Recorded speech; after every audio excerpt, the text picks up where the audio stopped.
Lesson అయిపోయిందండి. మనకి పోషణ లెసన్ ఈ ఒక్క పేజ్ మాత్రమే ఉంది. దీని గురించి ఒక షార్ట్ లాగా పెడతా అని చెప్పాను కదా.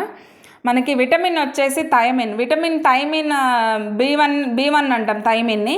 ఇది దేని నుంచి లభిస్తుందంటే, ఇది లభించే వనరులు ఏమేమి ఉన్నాయంటే, మనం ఏ ఫుడ్ తీసుకుంటే విటమిన్ని పొందొచ్చు అంటే తృణధాన్యాలు, నూనె గింజలు, కూరగాయలు, పాలు, మాంసం, చేపగుడ్లు. ఓకేనా. దీని లోపం వల్ల వచ్చే వ్యాధి ఏంటంటే బెరీ. ఇది రావడం వల్ల మనకు కలిగే లక్షణాలు ఏంటంటే వాంతులు, మూర్ఛ, ఆకలి లేకపోవడం, శ్వాసలో ఇబ్బందులు, పక్షవాతం కూడా రావచ్చు. నెక్స్ట్ వచ్చేసి మనకి రైబోఫ్లేవిన్.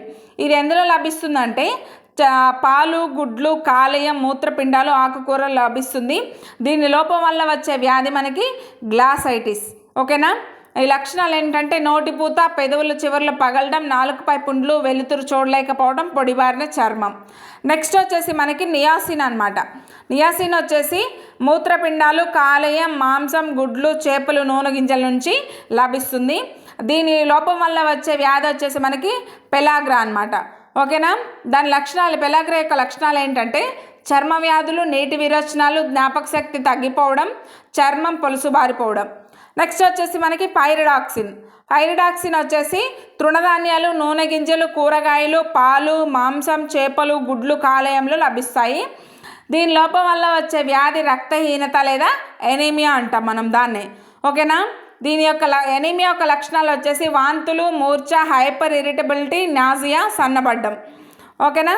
సైనకోబాలమిన్ B12 ఇది జీర్ణ వ్యవస్థలో ఉండే బ్యాక్టీరియా, దీన్ని సంశ్లేషిస్తుంది అనమాట. ఓకేనా. పెర్నీషియస్ అనీమియా దీని లోపం వల్ల వచ్చే వ్యాధి. నిస్సత్వ, ఆకలి మందగించడం, సన్నబడ్డం అనేది ఈ వ్యాధి పెర్నీషియస్ అనీమియా యొక్క లక్షణాలు. మనకి ఫోలిక్ యాసిడ్ వచ్చేసి కాలేయం, మాంసం, గుడ్లు, పాలు, పండ్లు, తృణధాన్యాలు, ఆకుకూరల నుంచి లభిస్తాయి. దీని లోపం వల్ల వచ్చే వ్యాధులు ఏంటంటే అనీమియా లేదా రక్తహీనత. ఓకేనా. దీని లక్షణాలు ఏంటంటే నీటి విరోచనాలు, ల్యూకోసైట్ల సంఖ్య తగ్గిపోవడం, పేగుల్లో శ్లేష్మ సంబంధ వ్యాధులు. ప్యాంటోథనిక్ ఆమ్లం నెక్స్ట్ వచ్చేసి మనకి ఇవేంటంటే చిలకడ దుంపలు, వేరుశనగ, కూరగాయలు, కాలేయం, మూత్రపిండాలు, గుడ్ల నుంచి లభిస్తాయి. దీనివల్ల లోపం వల్ల వచ్చే వ్యాధులు ఏంటంటే అరికాళ్ళ మంటలు, బర్నింగ్ ఫీట్ అనమాట, నడవలేకపోవడం, మడమ నొప్పులు అనేవి దీని యొక్క లక్షణాలు. మనకి నెక్స్ట్ బయోటిన్ అనమాట. బయోటిన్ వచ్చేసి పప్పు ధాన్యాలు, గింజలు, కూరగాయలు, కాలేయ, మూత్రపిండాలు, పాలు నుంచి లభిస్తాయి. నాడీ సంబంధ వ్యాధులు అనేవి రావడం జరుగుతుంది దీని లోపం వల్ల. దీనివల్ల వ్యాధి లక్షణాలు ఏంటంటే కండరాల నొప్పులు, అలసిపోవడం, మానసిక వ్యాకులత. ఆస్కార్బిక్ యాసిడ్ లేదా సి విటమిన్ వచ్చేసి ఆకుకూరలు, పుల్లని పండ్లు, మొలకెత్తిన గింజల్లో లభిస్తుంది. స్కర్వీ అనమాట దీనివల్ల వచ్చే వ్యాధి. దీని లక్షణాలు ఏంటంటే గాయాలు మానకపోవడం, ఎముకలు విరగడం. నెక్స్ట్ వచ్చేసి మనకి రెటినాల్. ఆకుకూరలు, క్యారెట్, టొమాటో, గుమ్మడి, బత్తాయి, మామిడి, మాంసం, చేపలు, గుడ్లు, కాలేయం, పాలు, Codd liver oil, shark liver oil నుంచి మనకి విటమిన్ ఏ అనేది లభించడం జరుగుతుంది.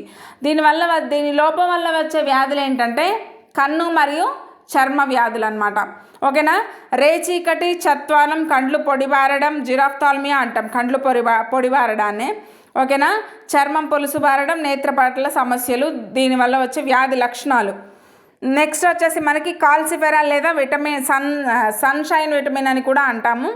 ఇది ఎక్కడి నుంచి లభిస్తుందంటే కాలేయం, గుడ్లు, వెన్న, Codd liver oil, shark liver oil, సూర్యకిరణాలు విటమిన్ డి ఉత్పత్తికి తోడ్పడతాయి అన్నమాట.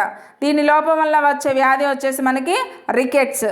ఓకేనా. దీని వ్యాధి లక్షణాలు ఏంటంటే ఎముకలు సరిగ్గా పెరగకపోవడం, పెలుసుబారడం, బలహీన ఎముకలు, దొడ్డికాళ్ళు, ముంజేతి వాపు, దంతాల ఆలస్యంగా ఏర్పడడం. నెక్స్ట్ వచ్చేసి మనకి టోకోఫెరాల్. ఇది లభించే వనరులు ఏంటంటే పండ్లు, కూరగాయలు, మొలకెత్తిన గింజలు, పొద్దుతిరుగుడు పువ్వు అనమాట, సన్ఫ్లవర్. ఓకేనా. సంతానోత్పత్తి సమస్యలు కలుగుతాయి ఈ విటమిన్ ఈ లోపం వల్ల. పురుషుల్లో వంధత్వం, స్త్రీలలో గర్భస్రావ సమస్యలు కలుగుతాయి ఈ విటమిన్ లోపం వల్ల. నెక్స్ట్ వచ్చేసి ఫెలోక్వినోన్. ఇదేంటంటే మాంసం, గుడ్లు, ఆకుకూరలు, పాలల్లో లభిస్తుంది. రక్తం గడ్డ కట్టకపోవడం అనేది దీని వ్యాధి యొక్క లక్షణం అన్నమాట. అంటే లక్షణం కాదు, ఈ విటమిన్ లోపం వల్ల మనకి రక్తం అనేది గడ్డ కట్టదు విటమిన్ కే వల్ల. ఓకేనా. ఫెలోక్వినోన్. నెక్స్ట్ వచ్చేసి దీని లక్షణాలు ఏంటంటే రక్తం గడ్డ కట్టడం ఆలస్యం అవుతుంది, రక్తస్రావం అధికంగా జరుగుతుంది. రక్తం గడ్డ కట్టకపోతే రక్తస్రావం కంపల్సరీ అధికంగానే జరుగుతుంది. సో ఇదండి మనకి ఈరోజు ఫస్ట్ లెసన్ అనేది కంప్లీట్ అయిపోయింది. Thank you.